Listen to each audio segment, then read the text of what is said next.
on Monday night. It's Leeds v Sunderland, a massive game in the grand scheme of the Championship season, and we'll once again be providing fresh reaction to that game straight off the back of it. Join us on Monday night for a live stream on the Second Tier YouTube channel. We'll be giving away a Leeds or Sunderland shirt to a lucky viewer on that live stream, so make sure you get involved in that. But until then, we've got plenty of action to dive into, including our game of the weekend, which is the Friday night clash between Queen's Park Rangers and Derby County. QPR are the 6-5 favourites to win this one with SBK. A Derby win is 13-5. The draw is 9-4. But the big question is, Justin Peach, what derby is this? It's the Bob Malcolm derby. The Bob Malcolm derby, flipping heck. That was one of the last ones I would have expected to come out your mouth. No, controversially, it's the John Eustace derby, because, of course, he had a spell there as caretaker manager, didn't he? A spell I very often forget about. Yeah, he was old Steve McLaren's assistant before being Mark Robson's assistant. And then, obviously, Mick Beale came in and he went to Birmingham, and the rest is history, as you like. Yeah. So he was the assistant. No, he was the caretaker, after Steve McLaren, wasn't he? Yes. I think that's right. So it was a long time ago. It was quite a gap that a lot of people don't really realise between his spell as QPR caretaker manager and then him going to Birmingham. But, you know, he's done pretty well out of the old management career since then, hasn't he? And Derby fans will be heading into this game with fresh anticipation, won't they, because of that appointment. We'll talk more about that shortly, Justin. But first of all, I've got to point out, I always get a bit of PTSD when talking about QPR and Derby County, particularly when it's in London as well. Yeah, Matt on our Discord mentioned or asked us if either of us were going down to the game, and I am actually in London this weekend, so I can go to the game. I'm heading up after this, actually. But there's no way I'm going to Loftus Road.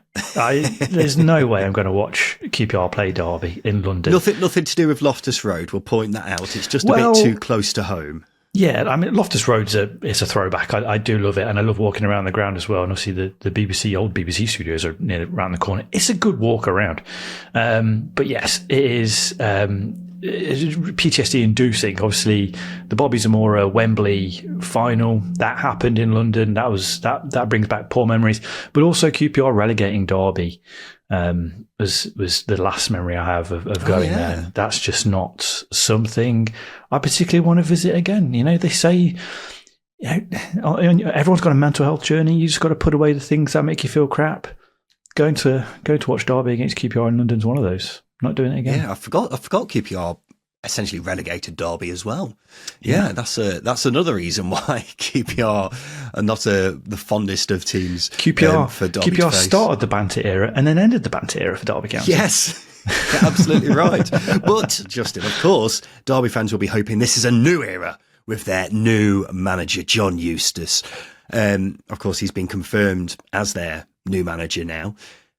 And if you told me this time last week that I'd be saying that now, I'd be so confused about what's happened here. But look, the trip to QPR will be Eustace's first game in charge following his controversial move from Blackburn. And speaking as a Derby County fan, Justin, I've got to say, for the first time in a while, I feel excited about what the future holds for Derby. Yeah. I don't know about you. Probably for the first time since David Clowes bought the club and saved the club, I've felt excitement. I think Paul Warne came in and I was a little bit standoffish because I know what his football brought. I was interested and intrigued by what the future held, but I wasn't particularly looking at that and going long-term success. But John Eustace he was just about getting Derby out of League One. A means to an end was Paul Warne. Whereas John Eustace, I mentioned in our midweek show, I love him. I love him as a manager. I think he's really, really excelled at Birmingham and Blackburn. I know his win percentage. I heard Simon Jordan talk about his win percentage and really dumbing it down. I was like, you're not looking at the wider context of every tangible and intangible John Eustace has had to deal with. Nightmare owners at Birmingham. He's stupidly sacked at Birmingham, goes into Blackburn and guides them away from relegation via some Sammy Schmoddick's magic, and then delivers what has been a very successful season so far for Rovers in guiding them into playoff contention, by far exceeding everybody's expectations. So, yeah, I am very excited. A little bit apprehensive because I think the Derby squad is weak, but as I say, John Eustace has overachieved in his past two jobs in the Championship, so why not? Why not get excited? Yeah, I agree with everything you say there, Justin, particularly on the Simon Jordan point. I think I've listened to his rant and I just could not agree with anything that man was saying. But look, speaking as a Derby fan, I'm actually excited to go to games again, because on plenty of occasions this season under Paul Warne, it's felt more like a duty rather than a pleasure. Yeah. And that's even when Derby were doing quite well earlier in the season. And while admittedly I'm not expecting 1970s Brazil under John Eustace, I'm looking forward to seeing a side who can actually offer more in attack than simply scoring from set pieces. So I'm really looking forward to the John Eustace era, and hopefully, well, speaking with my Derby hat on, hopefully Derby can get off to a good start away at QPR. But it is going to be tricky, because this is a side who have massively climbed up the table in the past few months, haven't they? Having said that, it is 3 losses in 4 for QPR. They are still optimistically looking towards the playoffs though, aren't they? Yeah. I mean, obviously, this run does overshadow their good run over the festive period where they won 4 and 5.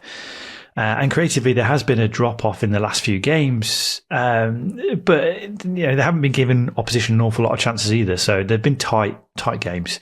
But as I say, going forward, needs to be remedied against a Derby team who won't be giving a lot away.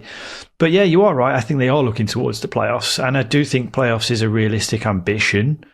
Whether it's a realistic possibility is another question, but they have played their way into contention. What's the difference between a realistic ambition and a realistic possibility? Well, I think realistic ambition, where they sit now, I know they've dropped down the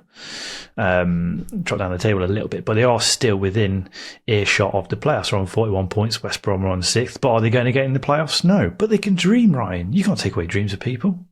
So it's not realistic. I don't think it's possible. Ambition. No. I think there's a difference between ambition and what is actually going to happen. Okay. There's the dream and there's the actual outcome. That's what I'm sort of bringing about there. I think they can. Okay. What you could have just said was, I don't think they will get in the playoffs. As opposed to saying you don't think it's realistic. No. Because I don't think that's particularly fair to say, because as I say, they've played their way into a contention where they can be in the conversation for pushing for the top 6.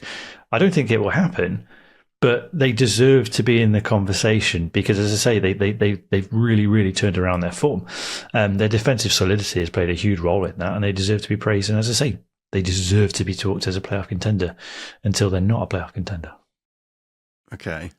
Very confusing, but that's fine. But yeah, QPR were flying, weren't they? But have probably been a bit unlucky recently, conceding in the 94th minute away at Coventry midweek. It was a good sign of a bit of unluckiness going against them. But they're a good side of QPR with an exceptional manager in the old Marty Party. And the playoffs may end up being too far a stretch for them this season. But considering they were bottom not too long ago, they've still got a chance. And particularly with their home form being as strong as it is, just in 6 wins in their last 7 at Loftus Road. That's a brilliant record, isn't it? Yeah, it is. And that's why, this is a hard fixture for Derby. I mean, Derby's away form is poor, but the way QPR have turned around their home form is quite miraculous, really. I think I spoke about it in our weekend show there, or a couple of weeks ago, actually. But their home form at the start of the season was terrible. They couldn't buy a win, and then it all just suddenly clicked, or changed at the drop of a hat come November, and they've started to win games. They've started to see the opposition out. I think Michael Fry coming in and leading the line has really given them emphasis going forwards. But as well as that, they're a team that do punish opposition because they are very effective. I think defensively, probably more so than maybe many will give them credit for. So yeah, I think their home form has been a huge turnaround. It's been a huge success in their recent form. Obviously, at the start of the season, if they don't finish in the playoffs, they'll probably look at that first 7 or 8 games and go, bollocks, we dropped the ball there. Because if it was better, they could have been in the playoffs come the end of the season. That's by the by. We'll see how that plays out. But yeah, home form really looking effective at the moment. Another team who are really good at home but struggling away? Wow, crazy. Basically sums up this season for a lot of teams, doesn't it? Anyway, it's now time for us to do our second tier bet builder with SBK. Now, with you and I both turning 31, Justin, we could really use some fresh legs. Well, with SBK, they can help us out with that, although maybe not the kind of fresh legs that we're after. Because the fresh legs they're talking about involves players getting subbed off. When you bet on a player to score, have a shot on target, or to be carded, if the player you've bet on gets subbed off, the bet rolls over onto the player coming on. So you're still in the game. game, and SBK are the only bookmaker offering this on every Championship game this season, meaning there really is no better place to bet on the second tier. So sign up for SBK right now and join the thousands of people already taking advantage of fresh legs every weekend. On top of that, SBK are once again offering a massive 25% boost on any bet builder with 4 more selections for QPR v Derby. Max stake £10. T's and C's apply. And every Friday we make our own bet builder with 4 selections, all relating to our game of the week. So that's 2 for Justin and 2 for me. Justin, kick us off. What's your first selection for QPR v Derby? I've gone with QPR to have over 13.5 shots. They're a team who boast a number of prolific shot takers, the likes of Elias Chair, Paul Smith, Koki Saito, and Jimmy Dunn. Yeah. I'm not taking the piss or saying it ironically. He's the player leading the line for QPR in terms of having shots at goal, which is genuinely blew my mind. What is he doing? But importantly, QPR have had 13 or more shots in 4 of their last 6 games. And against Coventry in midweek, they managed 12. So they're very close to that threshold. So my first selection is QPR to have over 13.5 shots. Yeah, I've won a fair bit of money on Jimmy Dunn shots this season, Justin. But look, with Derby's away form, you've got to expect QPR to be on the front foot here.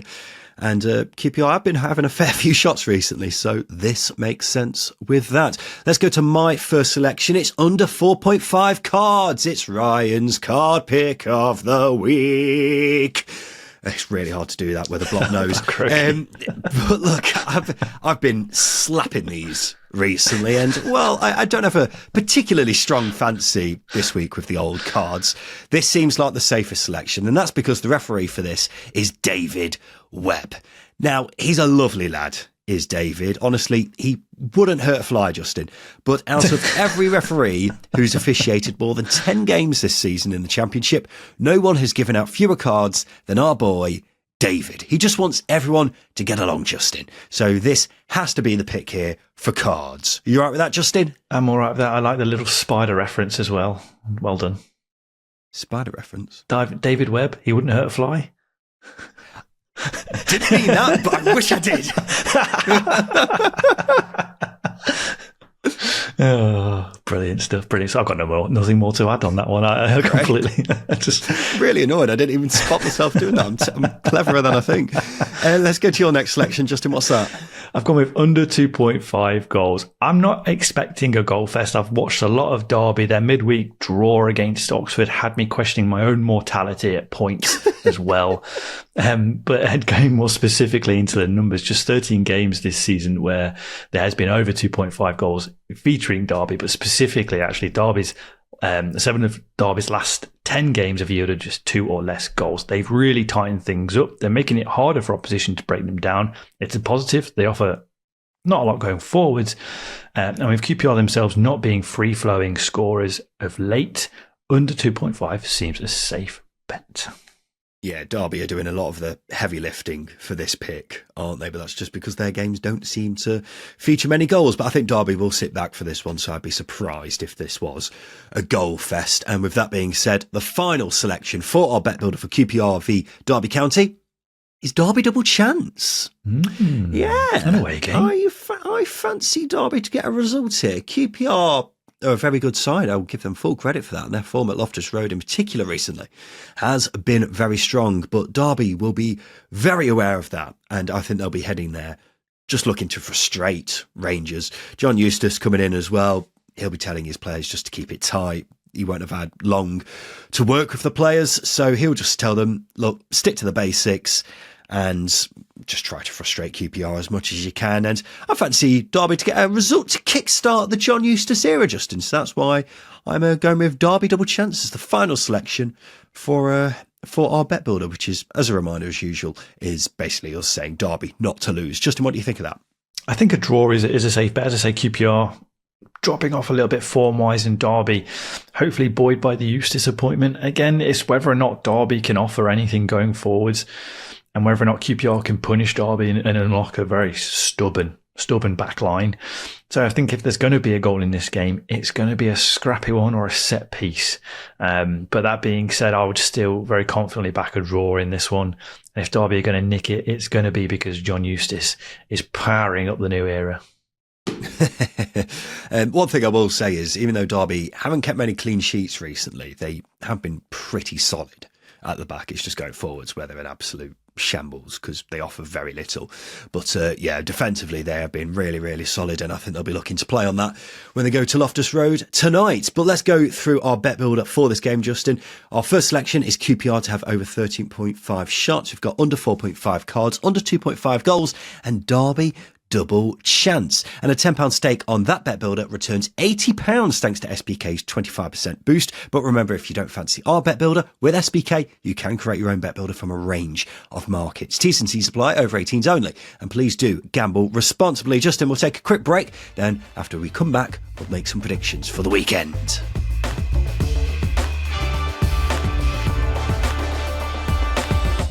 Welcome back to the Second Tier podcast. It's now time for us to have a look ahead to the weekend. And in each preview episode of the Second Tier, Justin and I will each pick a banker, a team we think is guaranteed to win this coming weekend, as well as an outsider. So someone we think is going to win, but is bigger odds with our friends at SBK than their opponents. We're tracking how we do as the season goes on. It's 1 point for a correct banker, 2 points for an outsider. Whoever loses has to do a forfeit, which is to be a mascot at an EFL game next season. The current scores look like this. It's 32-24 to Justin Peach. I managed to pull a point back last week after my outsider of Swansea to beat Bristol City remarkably came in. Justin got his banker correct last week. Still an awful long way to go, though, for me to pull this one back. I will say, though, looking ahead to this weekend, Justin, it's a difficult week for bankers. I think usually there's at least one or two where you can look at it and go, yeah, I'm going to put my house on that. This was a tricky round of games this weekend, I think. Yeah, I felt a lot more confident with my outside, and I think the rising form of your Plymouths, your Plymouths, even your Hull away from home as well, if they are playing away, Derby being a tricky side to play against, just the uplifting form of a lot of teams that are bankable against. To be fair to them, it's really, really skewed how we play this game. So I think outsiders might get a bit of a spotlight on them over the next few weeks. Yeah, it's getting a bit tricky, isn't it? Because as you say, there aren't many teams who are really, really struggling right now. One of them might feature in my banker, but we'll get onto that very shortly. Because Justin, kick us off. What's your banker for this weekend? I've gone with Middlesbrough to win at home against Watford on Saturday afternoon. There's a question mark deeply rooted in my tone with this one, mainly because I've gone very early. I went very early with this pick as I selected them before they played Sheffield United. But rather than face the scrutiny and the mard of Ryan for suggesting I change picks in WhatsApp and edit my messages, I'm going to go full steam ahead and back Carrick's boys. That being said, it feels very slumpy for Middlesbrough at the moment. They've lost their last 3 games and they've been quite poor. But I'm going to focus on what is good with Borough, and that is their attack. In addition to that, I'm going to really shine the light on Watford, who have lost 4 of the last 6 games and are themselves winners in their last 4. Watford actually have not been looking particularly rosy. I know we've spoken about at length of the unsettled nature of January and the lack of backing that Tom Cleverley had. But actually, they've only created a higher XG than their opponent in 2 of their last games. So statistically, they're not playing better, or they're not creating a sustainable amount of chances to better their opposition. With Borough being defensively poor, I think that's going to play into Middlesbrough's hands. Watford being crap in attack, that is, to be very blunt. So as I say, I think the quality of attack that Borough do have, and we know they do possess, is hopefully going to be on display here. As I say, Watford are not good going forward and not in good nick in that final third. So yeah, Middlesbrough to win on Saturday. Yeah, I think this is definitely more of a pick of Watford just being really poor right now than Middlesbrough being really strong into it, because Watford have been pretty poor for quite some time, even before there was the rumours about Tom Cleverley's future. I mean, I did forecast this, didn't I? I did predict a drop-off for Watford, and they are really, really living up to that by quite an extreme way.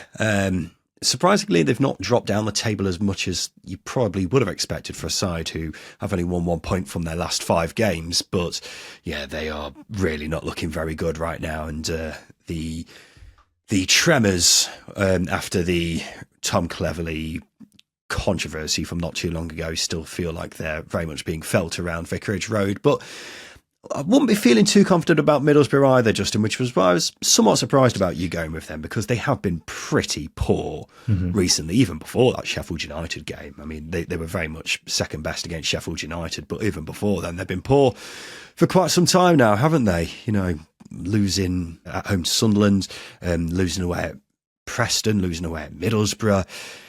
They seem to be really missing Ben Doak for me, and the new signings who Middlesbrough have brought in haven't had the desired effect so far, and plus they look really shaky at the back, much shakier than they were earlier in the season as well. So yeah, plenty of concerns around Middlesbrough, so I'm guessing you're not heading into this one full of confidence.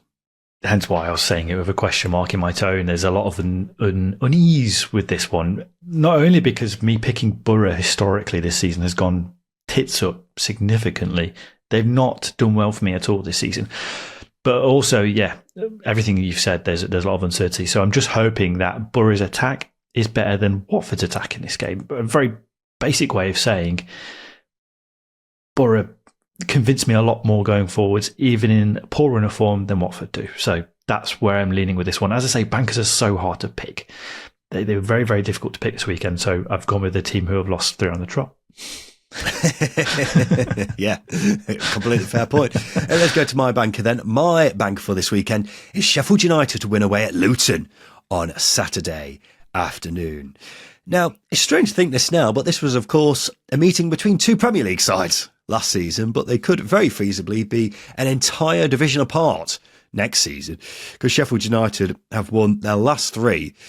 It's not been the most convincing of 3 wins. They weren't amazing at Derby, were definitely second best against Portsmouth, but their win against Middlesbrough in midweek was much better. Maybe it's just been a case of all their new signings gelling together, taking a bit of time to settle, I'm not sure. But they look to be doing that now, and they have a great chance here to make it 4 wins in a row for just the second time this season. And that's because Luton Town are a mess. Matt Bloomfield hasn't had the desired effect at Kenilworth Road since coming in there, and they're actually in the midst of their worst run of form of the season, which is saying something with Luton. Just 2 points in 9 games.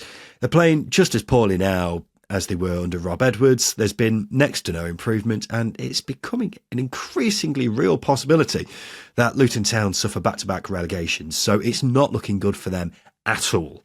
And that's why I fancy Sheffield United to power the misery even further on Matt Bloomfield's boys this weekend, despite not having home advantage. Not very often I go with the away team as my banker, Justin, but this one, I think I just could not resist it.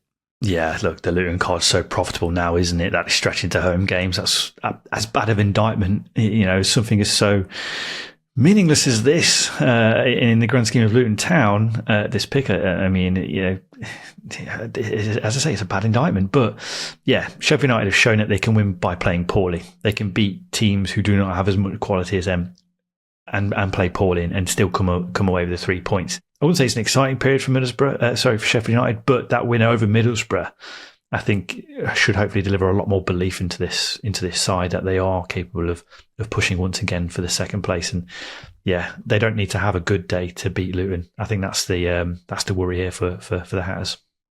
Well, Matt Bloomfield has said his players are desperate to give Luton fans more, and is hoping that being back at Kenilworth Road will give them the chance to build some momentum. And in fairness to Luton, their home form has been okay, hasn't it? It's their away form which has been stinking, hasn't it? So if they are going to build some momentum, Justin, it's got to be at the Kenny, hasn't it?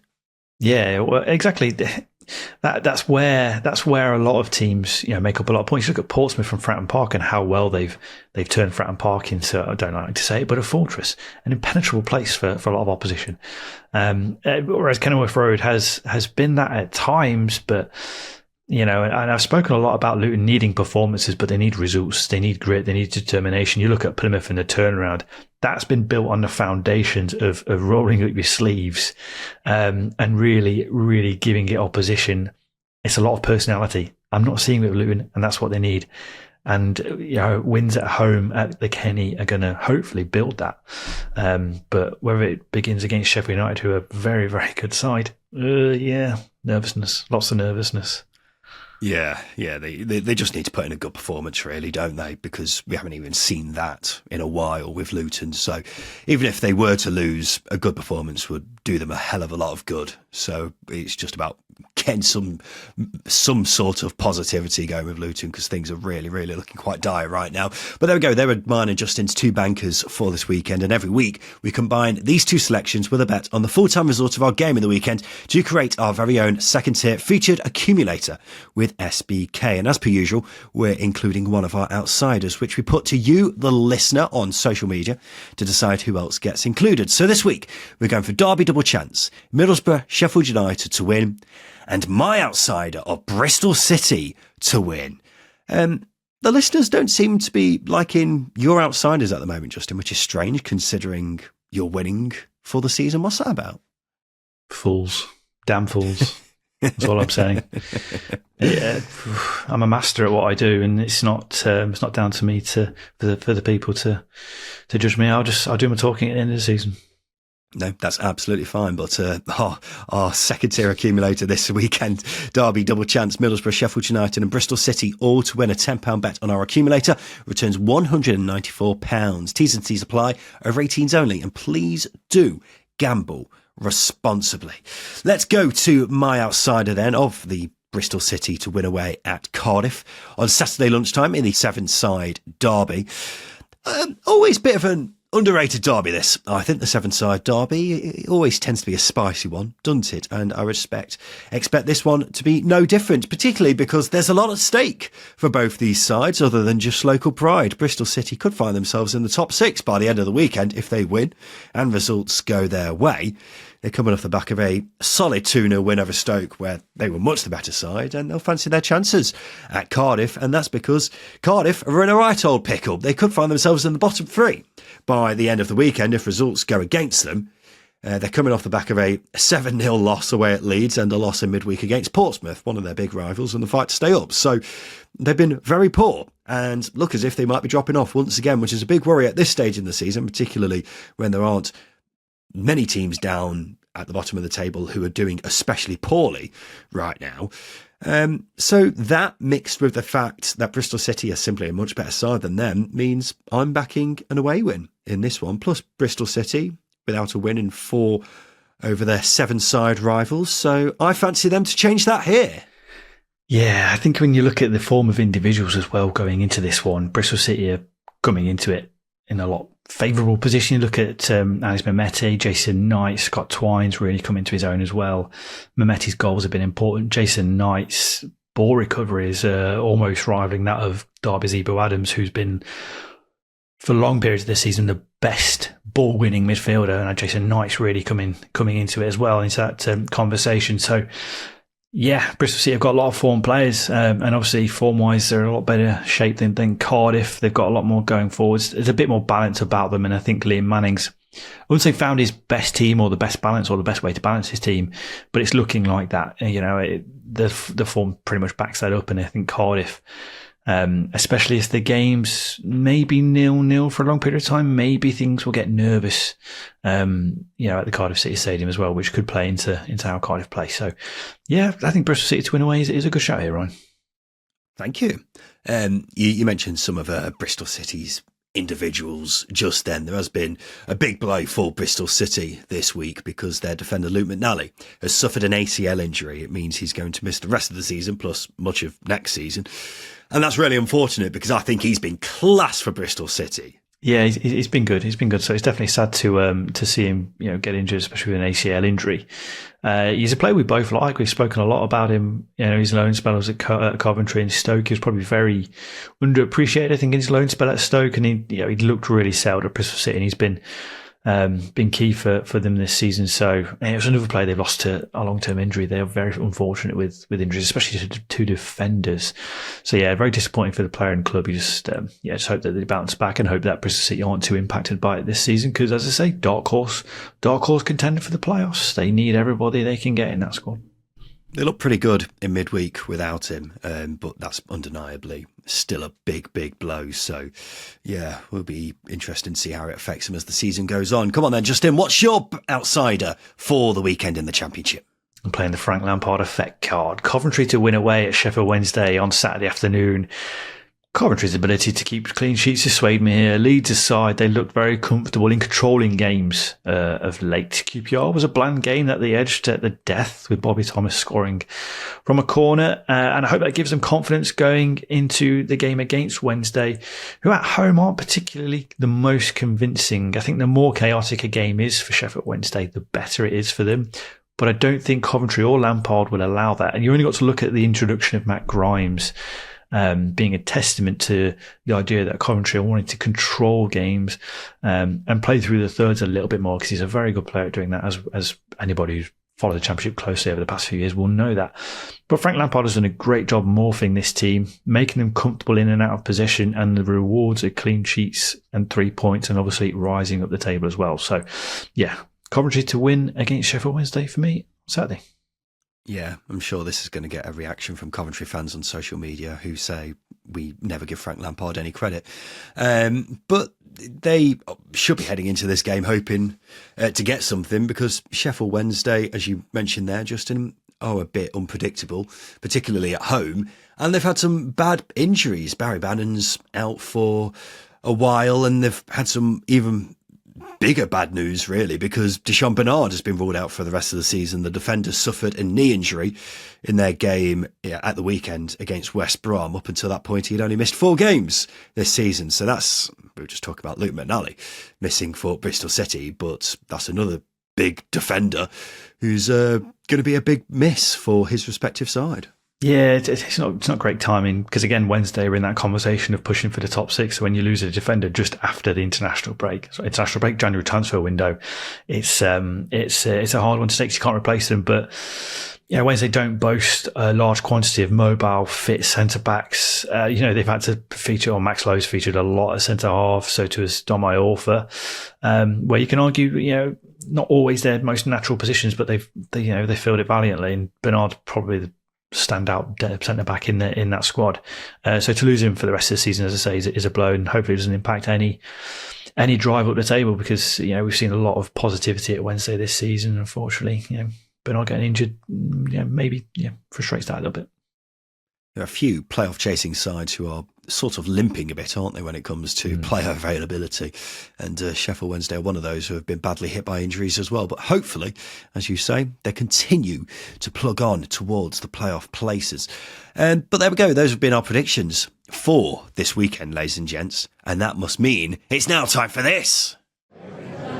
All right. Settle down, you lot. It's time for the Craig Bryson pub quiz. Yes, it is, Mr. Barman. Justin is going to give me 6 clues about a Championship player, past or present, each more revealing than the last, and I simply have to guess who it is. They must have made over 200 Championship appearances in their career, and don't forget, the Dexter Blackstock rule is in play. I must point out, if I get this week, it'll be a miracle, because my head has been basically on Mars for several days now because of this damn illness, and I'm just mainly focusing all my energy on staying alive, Justin. But nonetheless, what have you got for me this week, you bastard?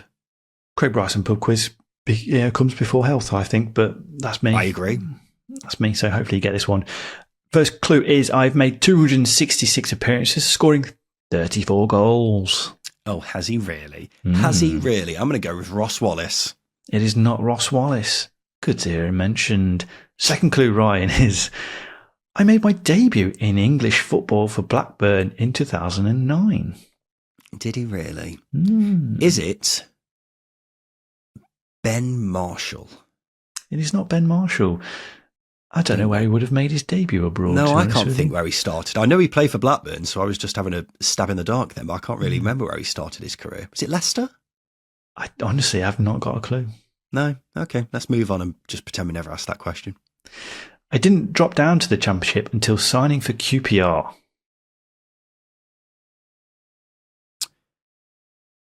Paul Gallagher. Never signed for QPR. I thought he may have had like a loan spell or something on there. Because his career prior to Preston just kind of passed me by a bit. I just thought he was at Preston all the time. He definitely had a spell at Blackburn. I think he started his career at Blackburn even. I can't remember. I might be spouting utter shit right now because this illness is just completely messing with my head, Justin. Anyway, that's my third clue. I should really start pulling my finger out here, really, shouldn't I? Yeah, your fourth clue is hopefully a bit more revealing for your cold, riddled brain. I would be best remembered for my spell at Cardiff, helping them win promotion under Neil Warnock. Ooh, okay. Could you just read the last two clues out again, please? Fucking 2 clues. Yeah. So he started his career at Blackburn. He started 3 clues then. he started his career at Blackburn. Yeah. He didn't drop down to the Championship until QPR, until he signed for QPR. But he's best remembered for his spell at Cardiff, helped them win promotion under Neil Warnock. Did he really? Okay. How about this one? How about you try this one on for size? Matthew Connolly. It is not Matthew Connolly. That's a good shout. Thank you. He started off at Arsenal. For QPR as well, didn't he? He did. Yeah. Yeah, he did play for QPR, played for Cardiff. But I tell you who he didn't play for. Okay. Vancouver, which is the next clue. I made my return to my homeland, Canada, signing for Vancouver in 2023. So he's Canadian? Well, that must mean... a Canadian accent then, but no. No, I was about to do it. My judgment's severely impaired. Well, that must mean it must be Junior Hoylett. Oh, yeah. It is Junior Hoylett. Yeah. Of course. What do you mean it must be Junior Hoylett? There aren't that many Canadians that played in the Championship. Yeah, not Paul Pesky-Salido. Ian Hume. Yeah. Scott Arfield, although he's actually Scottish, isn't he?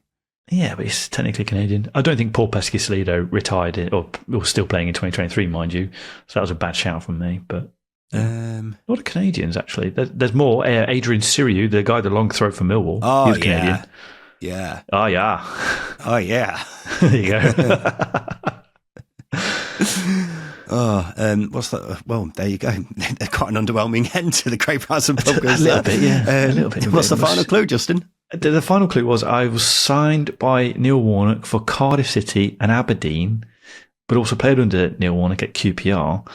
But of course, an extension to that clue is he's still playing in the SPL for Hibs. Is he really? He really is. He must be about 70 now. I know. You know, I didn't get his age, but I think he's 34. I reckon he's 34. Wow. Yeah. That's actually blown my mind a bit that Junior Hollett's still only 34. Yeah, 34. He was a bloody good player for Cardiff, wasn't he? He was a brilliant player for Cardiff. Really burst onto the scene at Blackburn as well. He had he made his professional debut on loan in Germany. You know, a bit of a sneaky clue there. But his goal record at Blackburn was really good. And then he left on a free, I think, and signed for QPR in the Premier League before he got relegated with QPR. And then had that season in the Championship in 2013-14 that we won't talk about. Hey, there you go. There we go, ladies and gents. This has been the Craig Bryson Pub Quiz. Junior Hoylett, the answer to this week's question. But this has been the Second Tier Preview Show, brought to you by SBK. And we'll be back again on Sunday, where we'll be doing a roundup of all the weekend's action across the Championship. And hopefully I'll be feeling better by then. But we look forward to seeing you then for that. But this has been the Second Tier Podcast. I've been Ryan Dilks. I've been Justin Peach. And a big thank you for listening.